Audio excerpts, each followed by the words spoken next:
Not all stories are about success, and nobody gets to the top without first spending some time at the bottom. I'm Paula Howley, and this is Rock Bottom Stories. Today's guest has had a lot of experience dealing with people's reactions to his appearance, but he believes that appearances don't matter. What matters is being who we truly are without pretending. How can we be more of who we truly are? Well, let's find out with your hosts, Rafiq Ahmed and Dave Ross. Rock Bottom Stories. It's something new, and it's all about you.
Thank you, Paula, for that great introduction. And welcome everyone to Rock Bottom Stories.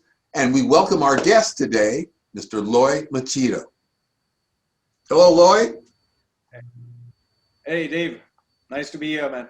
Nice to see you. Welcome to our show once again from my end as well, Loy. It's a pleasure having you here, and it's actually a courageous thing to do, to come forward and share your stories, not just with me and Dave, but with the rest of the world. Thank you so much, Loy.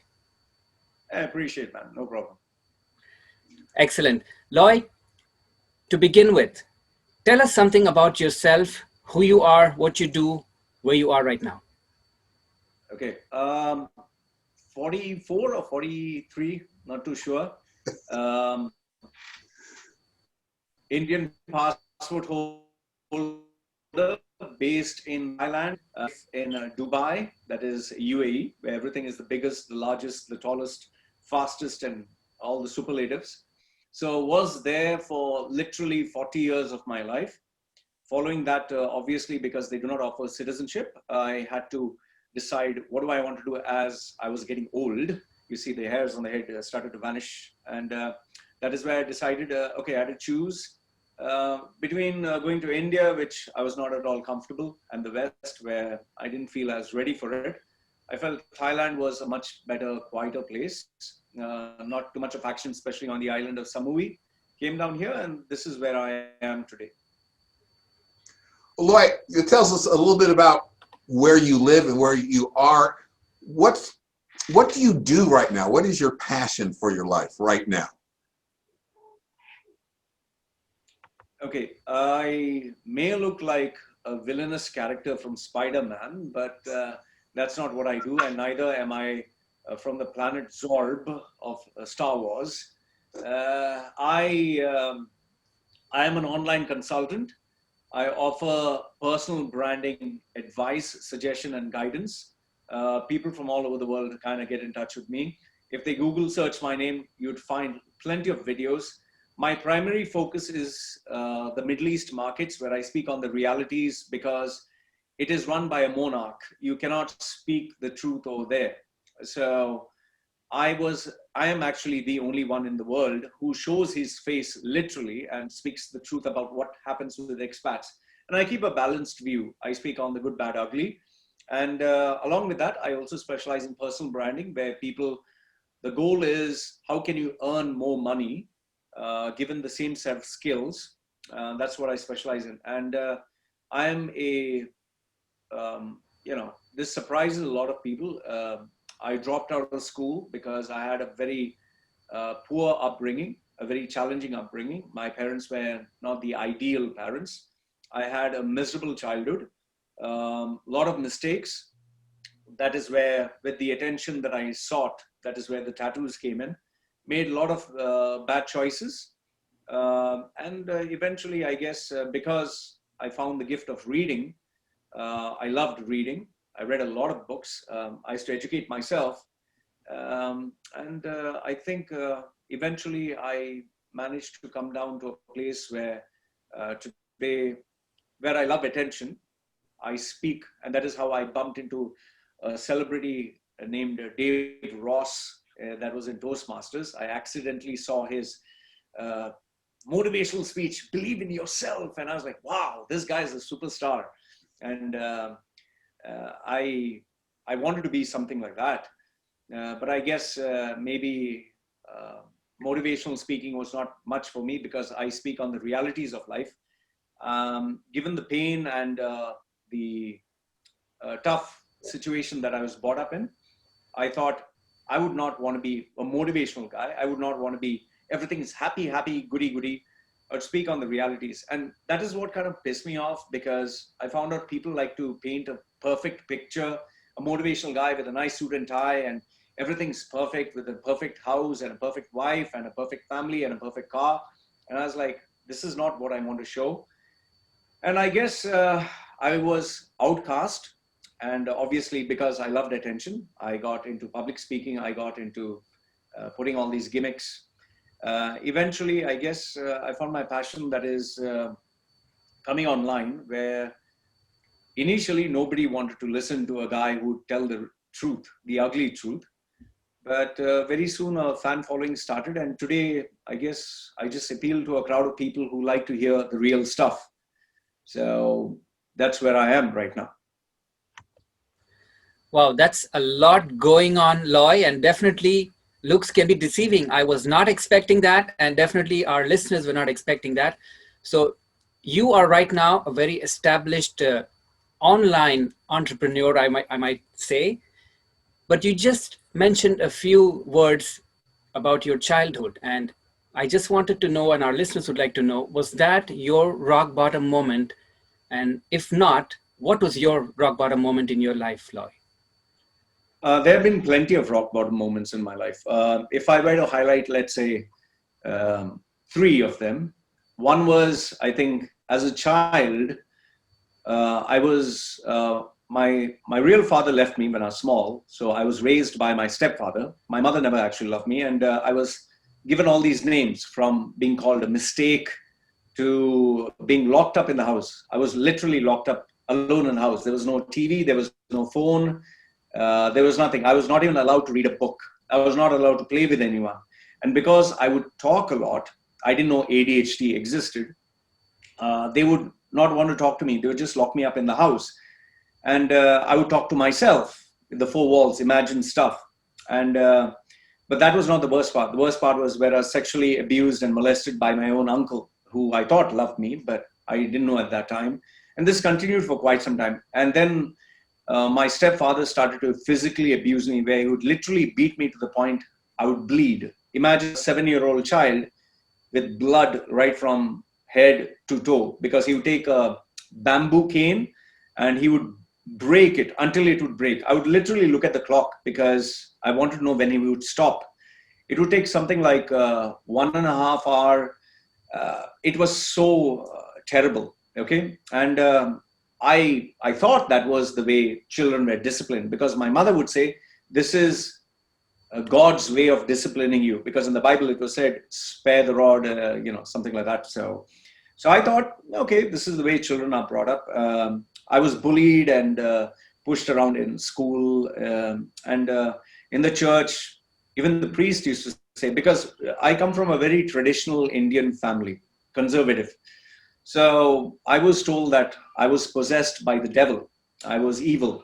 So right from that very small age, I used to take small bottles of perfume, and I would think that this would kill me. So I would drink that, hoping that I would die. Imagine being 7 or 8 year old and doing that. And when my father would hit me literally with blood coming from my face, because if you hit someone violently with a bamboo stick or rubber, it would puncture their skin and blood would come out. So imagine with all marks right from my face to my feet, and locked up in the balcony in the night, and I'm sobbing. And I would see the small star that used to shine. If you see in the night, you'd see a shiny big star. So I would think that is Jesus, star of Jesus. I'd say, why did you create me? Why don't you just kill me? So that was the first one. I think the second moment in my life was when the girl I actually loved. I have tattoos all over my body. If you check Facebook, you'd see there is a face. That was a girl I madly loved. And I was a playboy. Fortunately, never got into smoking and drinking, but I loved the girl a lot. She just dropped me like a hot potato. And some of the things that she did say that really tore me was, and that time I had just one tattoo at the side. What she told me when she rejected me was, how can I introduce a freak like you to my family? How can I hold hands with you and go outside? If tomorrow we have a baby, how can the baby acknowledge you as a father without feeling ashamed, having an abnormal freak like you as a father? And that really kind of hurt me a lot. She's saying, I want someone who is, who's smart, who is, dresses up well, who is accepted in society, whom we can sing Christmas carols and sit together. And, you're not that kind of guy. You're abnormal. And that really got to me to know that even my child would be ashamed of me. So, and when she dumped me for a guy who was smart, who was, a doctor, and he was successful, I really didn't see how could I continue. And I think the third and the final chapter of being rock bottom was after this, subsequently, after a few years, as I was struggling through this, you can check on YouTube, there's an interview with CoffeeZilla, whereby I spoke on the fake degrees, or you can just Google search 2011 Loy Machedo suicide on YouTube, 2011 Loy Machedo suicide, where I was sent away from UAE, which was, I thought was home. I was deported back to India. And because I tried to expose a guy who did fake degrees, he had contacts and connections, and he got me, falsely accused. They just deported me without any evidence. And when you don't have money, you don't have food, you don't have career, you don't have friends, even your own mother, father, when you call them up, they say wrong number and they put the phone down. And you don't even have, money to eat your next meal, and you don't have any reason to live. And that is where I decided I would kill myself. And that was the 2011 Loy Machedo suicide. I thought this would be the final video before I kill myself. So that was the last, and that was the most painful. So from there, you could say the TED Talk came, the Coca-Cola opportunity, coming back to Dubai. That was the resurrection, so to speak. And this is where I am today. Loy, when you were at that rock bottom moment, the rock bottom moments, you progressed out of them, you survived. And I know you well enough to know that although you mention religion, you're not a religious man. So what was it that propelled you out of your rock bottom moment? See, I was born in a Catholic family, okay? It's not that I was not religious. I actually wanted to be a preacher. I wanted to die for Jesus, okay? I got out of religion because I did research, but that's a different subject altogether. So, but what you need to understand this is my opinion. Religion is where people try to give a meaning, a beautiful meaning to a mundane existence. Like, why do we live? We live for something greater than ourselves, whether it's we live for serving the poor, whether it's taking care of our parents, whether it's our family, or whether it's God. So the only difference between religious people and myself was I gave that meaning to my own existence. And my own existence, the meaning was, if I live, I will live with a purpose. And the purpose was actually nothing like change the world and make it a better place and like Michael Jackson, no, nothing like that. It was just be happy without hurting and harming anybody. Just be happy.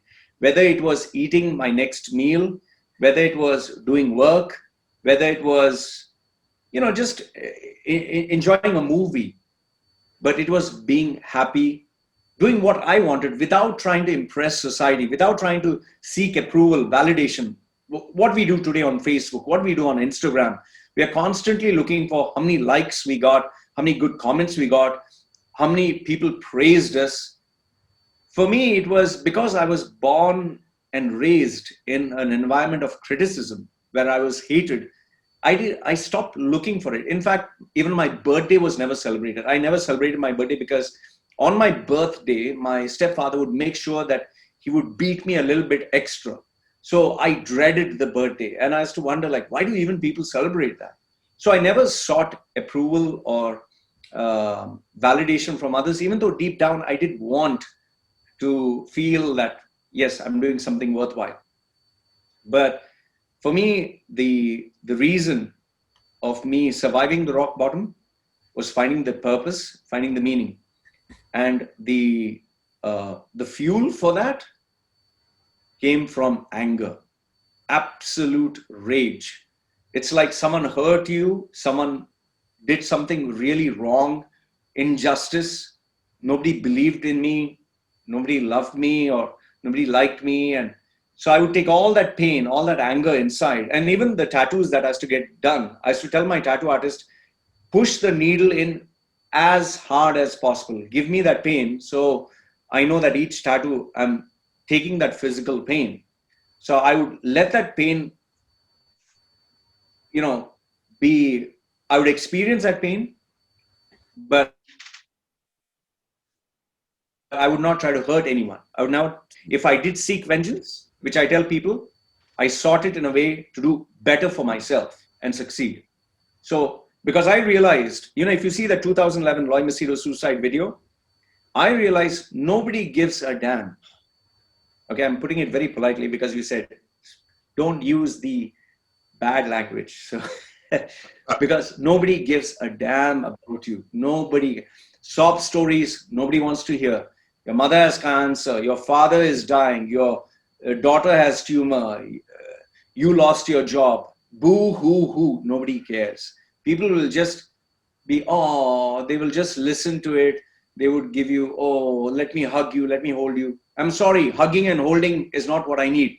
I need money to survive. I need money to eat my next meal. That is why, if anybody gives me today, when I'm doing well, if anyone says, Loy, I'm a big fan of yours, I admire you, immediately I tell them, yeah, here's my bank account, transfer some money. I don't need your, kissy, I love you, you should, no, you should. No, give me money because I have a wife, I have a kid, I have expenses.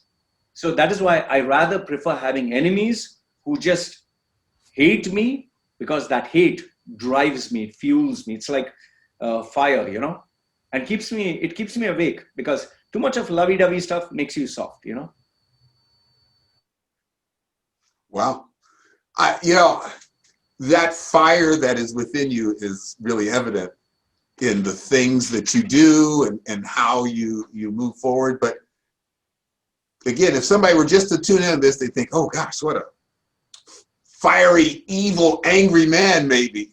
But there's another side of you, and you mentioned it, your wife, your daughter, things that bring you joy and make you happy. So not only did you find a way to eat every day, but you found a way to be happy every day. How did you get there? See, maybe I'll share with you a photograph of my little baby later on. You can show it to people. Your question was, how did I choose to be happy? Yes. What was your question again? How did you do that? Because you were at a very severe rock bottom. You went from bad to worse. And as you said, you didn't have money to eat. You didn't have any place to live. No one was going to take care of you. but suddenly you have really an international reputation and a successful business. How did you make those steps to where you are now? I'll give you the simple answer. If you actually, once again, look at that video, 2011 Loy Machedo suicide. I was standing at the edge of the railway station, ready to jump because I wanted the train to come and I didn't want to live anymore.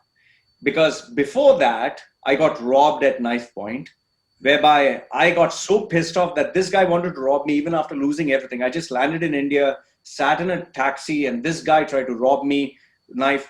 I said, I can't take this anymore. I'm not going to take any more injustice. I got out of the cab. He took me to a dark corner. There was no lights, nothing. It was pitch dark. And there were two guys. And I took a stone. I just managed to feel a stone. I said, come on, let's get it over with. Either you kill me or I kill you. And this guy realized, this guy is mad. They just drove off. Okay. So I managed to walk to a railway station, and there I was just broken. I was like, I can't take this anymore. So I stood there waiting for the train to come. I'll jump and finish it off. And I was crying.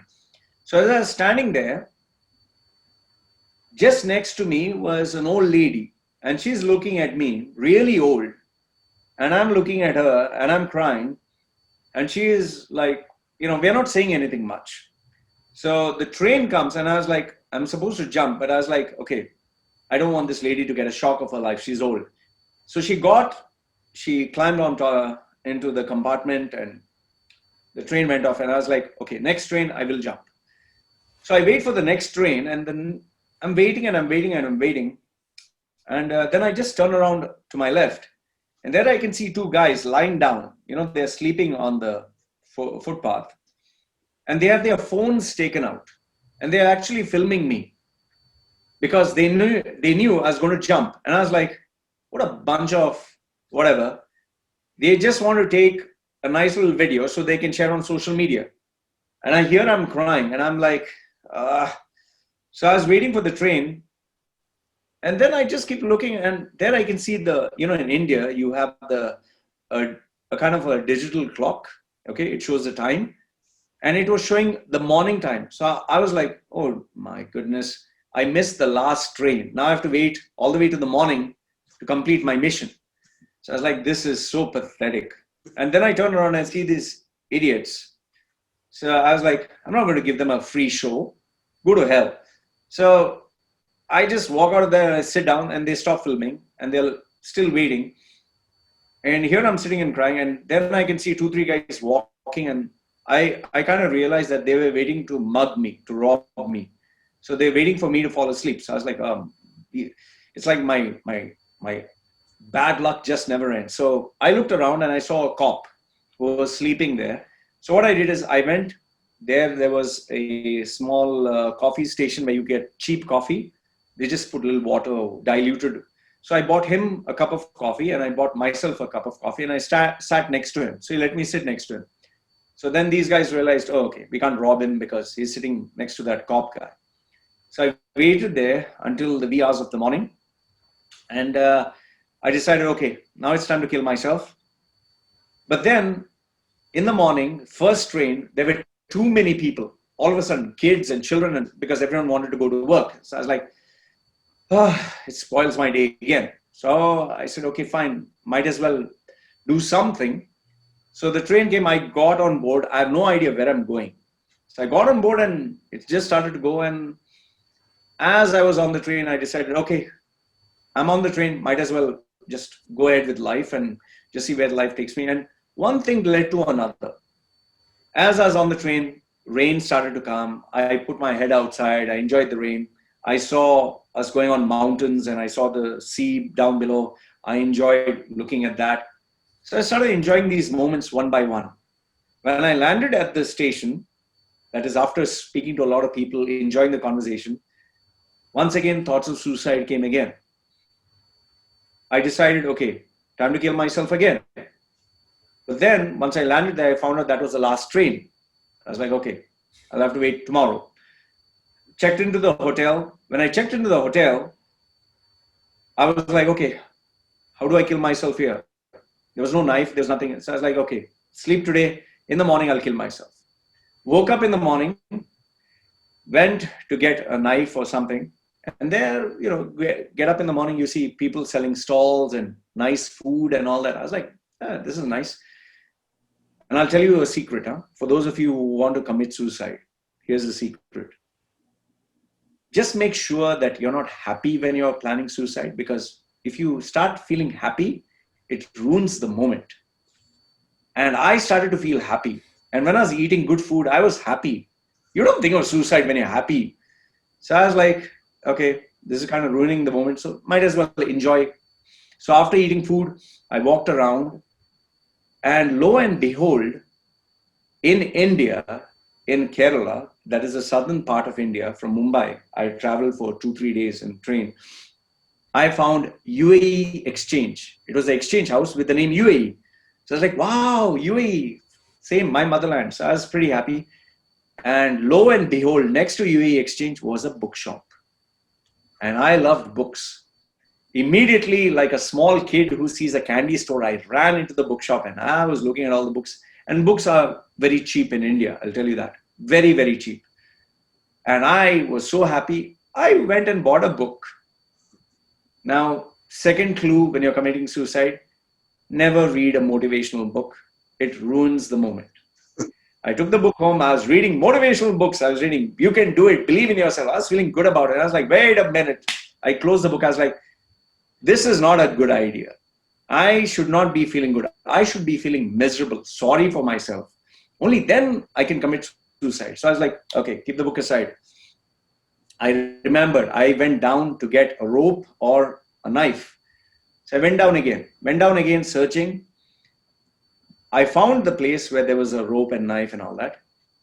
And next to the place where there was a rope and knife, I found a gym to do exercise. And I love doing exercise. I just remembered. I was like, I asked him how much for the gym, and he saw me with tattoos. He said, why don't you just come? You can just train for free. So I was so happy. I forgot about the knife and the rope. I started to train. By the time I finished my workout, the shop had closed. So once again, ruined my plan, came back home.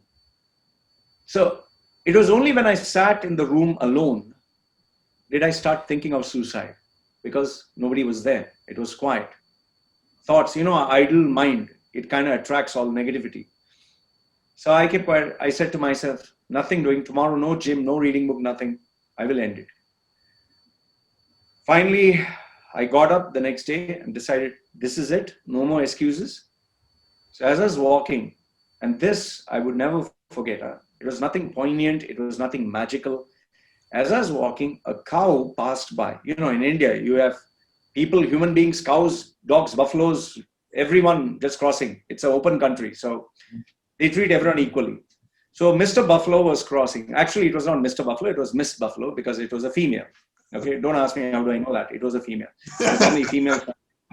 Normally females find me very attractive, I guess. So she walked in front of me, and I don't know whether it was my good looks or my charm, but I remember this scene so very well. She stopped just like in front of me, and then it was the most powerful, magical moment ever. She lifted her tail and started to shit right where I was standing. And I was like, are you kidding me?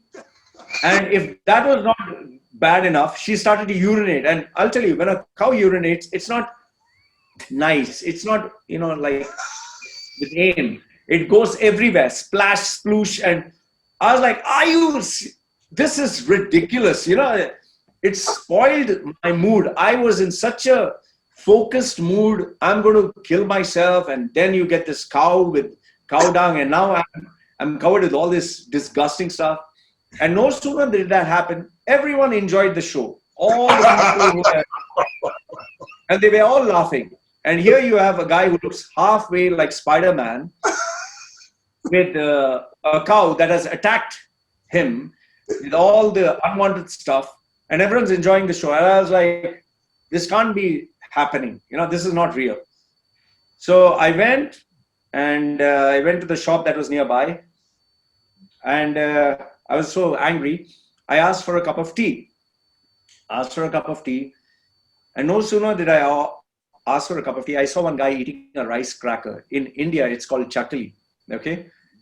So I wanted to eat that and I didn't have the money. So she saw me, that lady saw me, and she offered me a free chakli, 2, 3. I ate that.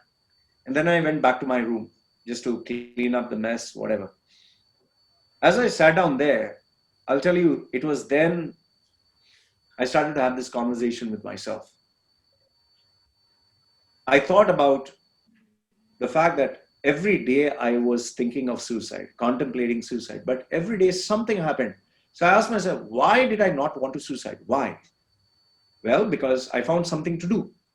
I found something that I enjoyed. I found something that I liked. I found something that kept me happy. And I realized to be happy, you don't actually need the fancy stuff.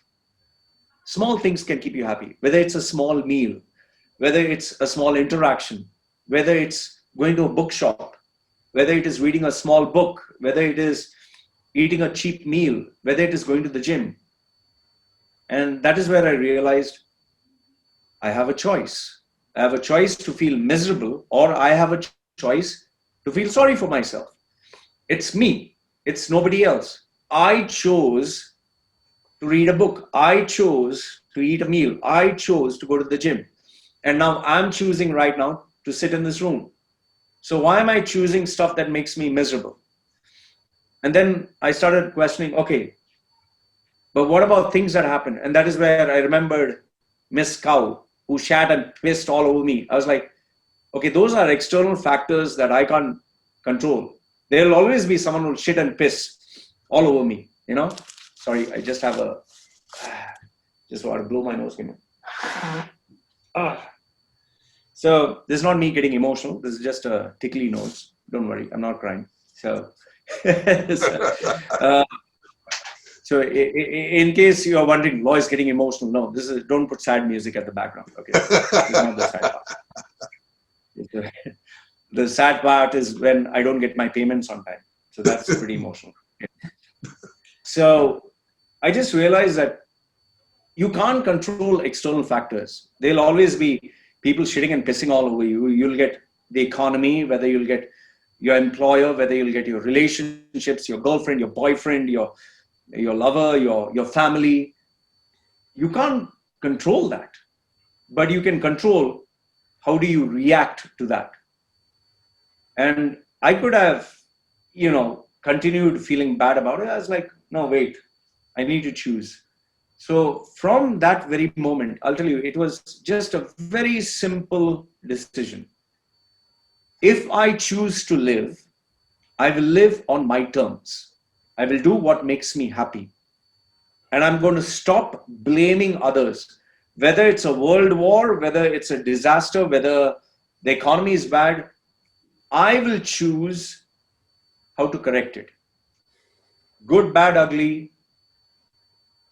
I'm not going to give any more excuses. Whether I have to cheat someone, whether I have to lie to someone, that's my choice. But then I shouldn't complain about it. If I do bad, I'll pay a price. If I do good, I'll pay a price. And even if I do good and nothing comes back to me in return, that was still my choice. So I took total responsibility, total accountability, and I said, I'm going to decide how do I feel. Whether I succeed or fail, I will choose how I live my life. And from then on, I think I started to do whatever it took to achieve my objectives. But here's a disclaimer that I need to give you, which I've told everyone on my channel. I'm not one of those goody-goody guys who has done everything by the book. I did lie, I did cheat, I did steal, I did whatever it took to succeed. Because life doesn't always give you a fairy tale ending, If you listen to the interview by Elon Musk or Jack Ma or Jeff Bezos, they'll say, hard work, believe in yourself, look deep within you. They will never tell you who they bribed. They will never tell you the lies that they told. They will never tell you the dark side. There is a dark side. There is reality. You can't always be a goody-goody guy. Yes, there are some people who only do good and succeed. But there are many people who have done a lot of good, but they have not succeeded. So for me, whether people did good or bad, I decided to be the author of my own book. And I did certain questionable things which are not right. I used very good people for my advantage. And people know my story. They just know it. And I tell them, it is wrong what I did, but I did because I had to do it. I didn't have a choice. We don't live in a perfect society where the good guy will succeed in the end. So I did whatever it took to succeed, and that is where I am today. My wife knows my entire story. She knows everything, and I told her, I'm no saint, and I'll not pretend to be one. But with you, I'll be absolutely honest. So that's how I succeeded to where I am today. Loy, very powerful statements there, and something which I picked up from what you were saying, from your own words. Your tattoos, in fact, are a sign of your pain and you coming out of it. But there is something which I think you should answer for us and for our viewers and our listeners is, during those low moments in your life, you had your own inspiration. Definitely your parents were not there to help, and you didn't have any support from anyone else closer to you. But was there someone that actually lent their hand to you to help you, to pull you out? If so, who was that? See, you will always find a person, always find a human being to help you out. Okay, it's not easy, and there is no formula that if you go, searching, you'll get this person. But the quest to keep searching should never end. For me, it was my mentors. It was people who were like my father figure kind of people, and it was the most unlikely source. Let me surprise people who are watching by telling them that the person who shaped my life were all spiritual people. One was a Catholic Christian who shaped my life for 6 years. And the one who had the biggest impact in my life was an Arab Muslim, actual Arab Muslim, Emirati from UAE, who shaped my life for 16 years. Okay. So this is what surprised me, because I'm an atheist. I'm a tattooed guy. And here you have a Christian, here you have a Muslim who they don't put tattoos, they dress up nice, they are, accepted in society. But for me, it was those people. And the only other, you could say, souls that were there were these speakers, or, you go on YouTube, you get, whether you get Les Brown, whether you get, W. Mitchell, the guy who got completely burnt and, he's on the wheelchair. But by the way, if you see Nick Wojcik, the guy with no hands, no legs, I watched his video of him falling down and coming back up. I literally watched it for 3 months every single day, because I told myself, this guy with no hands, no legs has no excuse. What's my excuse? So it's, for those people who are down, you need to keep searching. You need to keep asking. Maybe, let's say, for example, someone comes to you, for example, Dave, or for you. Maybe you'll not have time because you have your own responsibilities. So you don't stop at you. You go to somebody else and you try somebody else and you keep trying till you find somebody. Today, I get so many people. I get 1,600 emails per day, 1,600 emails and messages. So many people want me to be their mentors. I can't, because I have so many responsibilities. But I tell them, keep searching. You will find someone. So you need to search. You just should not give up. Wow. Loy, you are one of a kind, original, and I feel so very honored that I am bold enough to call you my friend. And I think your message, find someone who will help you. You will find them. Keep searching. I may not be the person, but somebody else will be that person, is a very powerful statement to share with others. I want to give you one other chance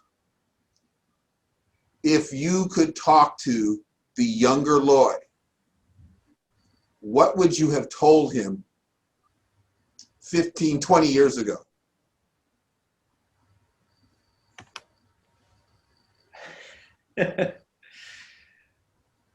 You know, my daughter, she is 2 years old.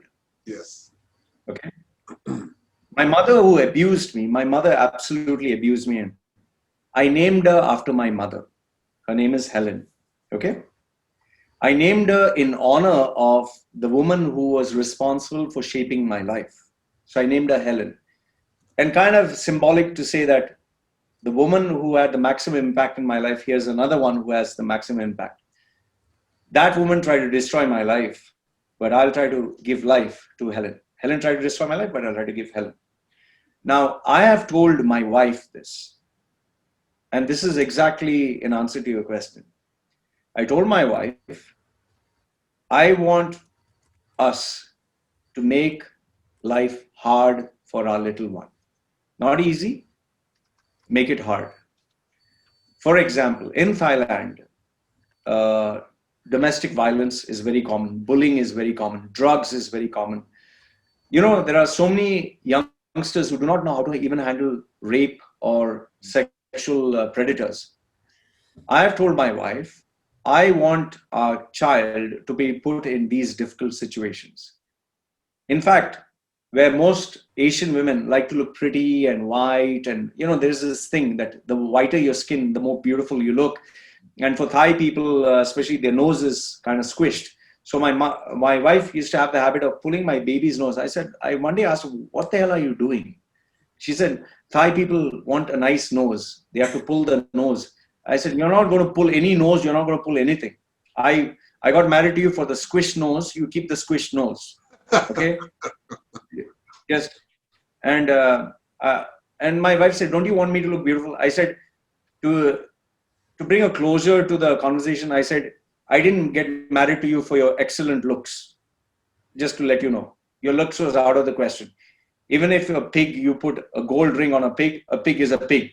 So she asked me, am I a pig? I said, yes, a slimmed down version of a pig. Okay. So I said, I don't look handsome. You don't look beautiful. We are both ugly. So shut up.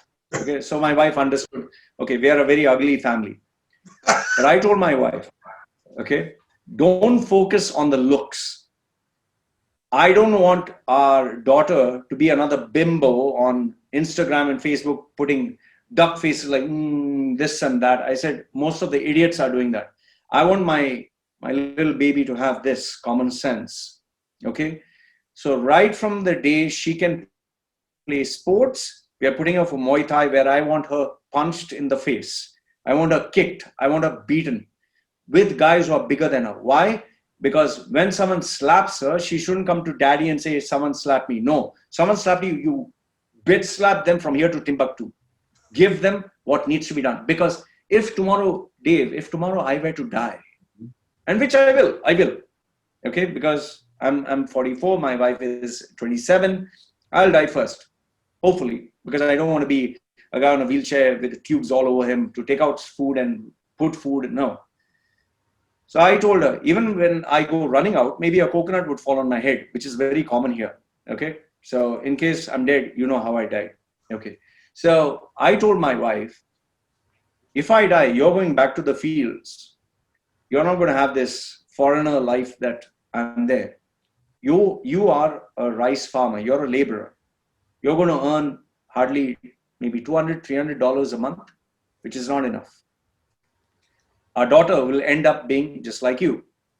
So I want her to learn the realities of life, not be protected, to know that whether my dad is there or not there, whether my mother is there or not there, I'm going to protect myself. Because when I was 7 years old and when my uncle did all those things to me, I didn't know what to do. But I'll make sure my daughter knows what to do. So even if a guy rapes her, you can be rest assured that guy would not have his nice little sausage with him left. It's going to be fried and given in his hand. Here, enjoy this. That's how it's going to be. Since you said no profanity, so I put hot dog. Okay, that's what he calls it. So, I want my daughter, which I want every guy to know, if he were to forcefully kiss my daughter, he's not going to have a lip in his mouth because it's going to be bitten off. So they are going to know that this dog, or this female dog, as you politely say it, this female dog bites. I want her, see, I'm not raising her to be physically violent, but where push comes to shove, I want her to know how to protect herself. So whether it's physical, whether it's in the workplace, no crying, oh, there is politics, oh, shut up. Go do what has to be done. Even if you have to kiss someone's rear end where the sun doesn't shine, go ahead and do that. Just don't come here and complain. Go get it done. So I'm going to raise my child exactly the way baby Loy should have been raised. Like a guy who is taught, see, Dave, you're from the military, okay? You're a man who literally was ready to take a bullet for his country without any monetary benefits. The only difference between you, because you're a very honorable man, and that is why I love and respect you. You're a very honorable man. I'm not of that high caliber, but I would tell my daughter, don't come crying to me, solve your problems by yourself, because that would make her strong. So that's the same thing. What I would tell myself is what I'm telling my daughter. So I want her to be tough. In fact, just one last thing. My wife, I remind her every single day. When my wife tells me, I love you, you can see my videos. My wife says, I love you. I said, go do some work. If you love, show it through actions. Don't give me talk. Clean the room a little bit. Clean the kitchen. Teach the daughter. There's a lot of work in the house. That's called love. Through actions, not through words. And I keep reminding my wife, the day you forget to do your work or you forget to do with actions, you can go back home. We can separate. So my wife knows every single day she has to prove it, just as I have to prove it to her. So actions speak louder than words. That's as simple as it goes. And that's exactly how I would teach Loy, and that is exactly how I teach my baby. Well, Loy, we are glad we showed a couple of pictures of your family and your daughter earlier on, so our viewers can relax that she's not yet reached that age where people have to actually run away from her. But on a lighter note, though, we are happy we showed the pictures of you and your family. Loy, thank you so much for sharing your story with us. It's been inspirational, and definitely, as you said, as you put it, it's always easy to come back and share with people a fairy tale story, but it is very difficult to come up front and share the reality with people, and you've done that. We enjoyed having you here on the show. Thank you, Loy, for showing the courage and for sharing your story, your rock bottom story, with us and with our viewers. I appreciate it. It was a pleasure. Well, it's been an honor for us to have you, Loy. It's your words. No other guest would share exactly the way or exactly the words you shared. And I know there are people who needed to hear that message. Your words have been inspirational and valuable. I don't know to whom, but for somebody, whoever he or she is, your words will mean the world to them. Thank you so much. It's a pleasure, Dave. And that was our guest, Loy Machedo, with his story of inspiration. Thank you, Loy, and thank all of you for tuning in to Rock Bottom Stories. And we have another reason also to thank you, because we just reached 500 followers on our Facebook page. Thanks to all of you from me and Dave for your overwhelming support. So please come back next week when we will have episode 5. I think you will be inspired. And let's not forget, episode 5 will also be something new, and it will be all about you. Stay blessed. And stay inspired, everyone. Thank you. Goodbye. Bye-bye. Thanks for listening to Rock Bottom Stories. Do you have a rock bottom story you'd like to share with Rafiq and Dave? Visit our Facebook page, Rock Bottom Stories, and tell us about it. Don't forget to like and share our page, and listen next time. I'm Paula Howley for Rock Bottom Stories. It's something new, and it's all about you.